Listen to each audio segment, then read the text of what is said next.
Welcome back to the Rundown Lab, where we break down and fact check the biggest videos and podcasts. We know your time is valuable, but when you can, we recommend catching the full video by Justin Sung. Links are in the description. Here's something you might not expect. One of the most widely repeated statistics about how the brain processes information, a claim that visual processing is tens of thousands of times faster than reading, actually traces back not to a scientific study, but to unsourced marketing materials. And yet it keeps showing up, even in otherwise excellent educational content. Today we're looking at an episode from Justin Sung called How to Learn Hard Concepts Intuitively and Easily. In this episode, Sung walks through a range of learning science concepts, explaining how the brain organizes knowledge, why some things feel intuitive and others don't, and what strategies can help people grasp difficult material more effectively. With 13 claims checked, 6 came back accurate, 5 mostly accurate, 1 oversimplified, and 1 misleading, with nothing outright false. That's a strong showing, so let's dig in.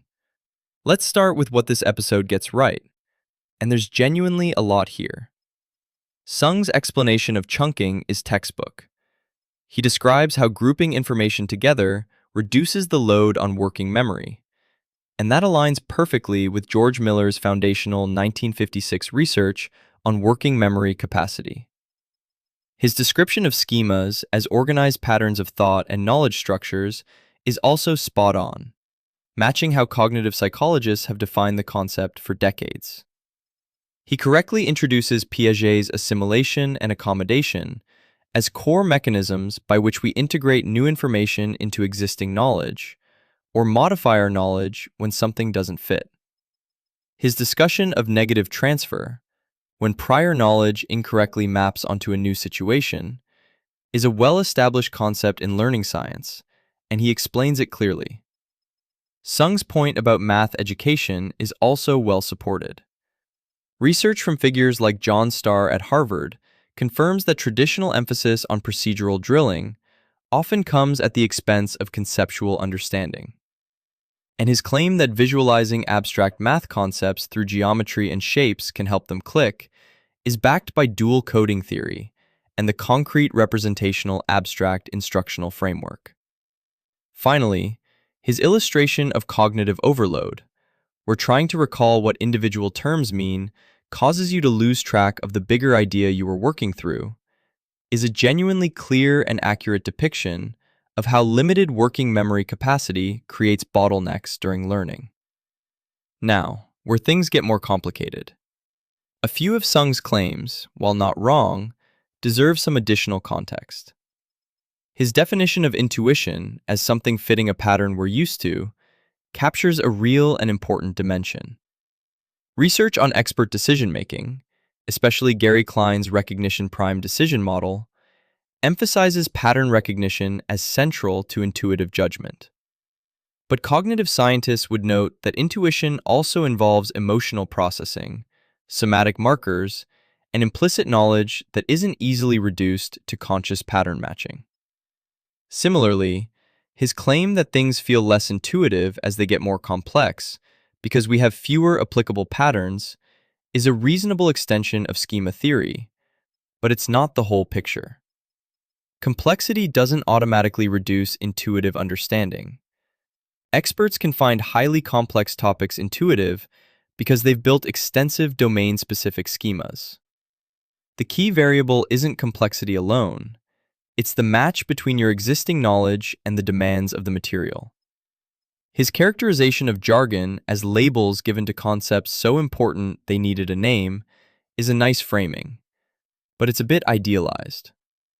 Research on scientific terminology shows that jargon also proliferates through redundant labeling, disciplinary gatekeeping, and historical accident. Not always because a concept genuinely needed its own word.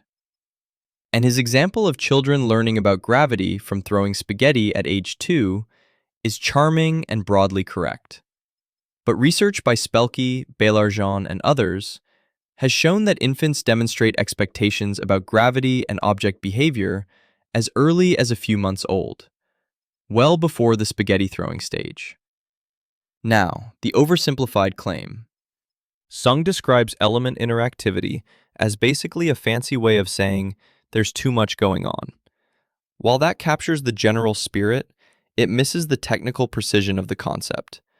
Element interactivity, as defined by John Sweller in cognitive load theory, is specifically about how many information elements must be processed simultaneously because they interact with each other.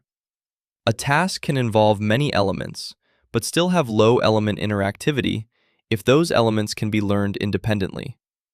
The critical factor is the interconnectedness of what must be processed together, not just the sheer quantity of information. Now, the one real red flag. Sung claims that visual processing speed is tens of thousands of times faster than written language processing. This appears to echo the widely circulated statistic that the brain processes images 60,000 times faster than text, a figure that has been thoroughly debunked. Multiple investigations trace it back to unsourced 3M marketing materials from the 1990s, with no peer-reviewed study behind it. Is visual processing faster than reading? Yes, it is.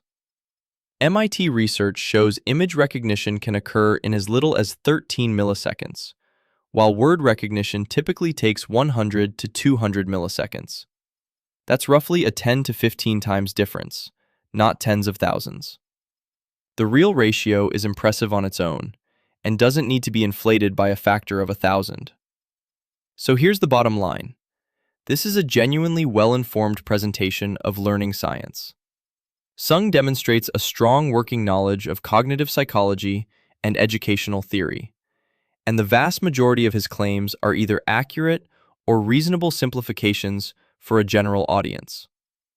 The one significant error, the visual processing speed claim, is a common myth that circulates widely, and it doesn't undermine the broader point he's making about the value of visual learning. If you're watching this episode to understand how learning works, you're getting solid information. Just mentally swap out tens of thousands of times faster for something closer to 10 to 15 times faster, and you'll be in good shape. If you enjoyed listening, please don't forget to hit the like and subscribe buttons, and we'll see you in the next one.